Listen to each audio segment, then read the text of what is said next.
adobong akuning kangkong. Yan na. Pagkabot-abot ko pa sana di sa balay, nagluto na naman tulo sa to.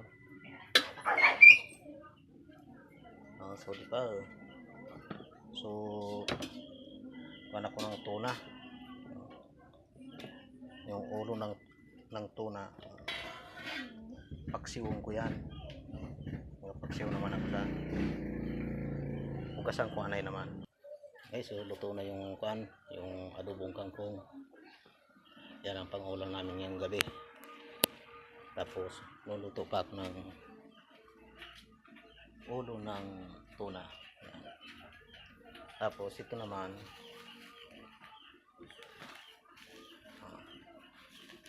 yung tosino sa anak ko, pangulam ng anak ko yan. Ayan.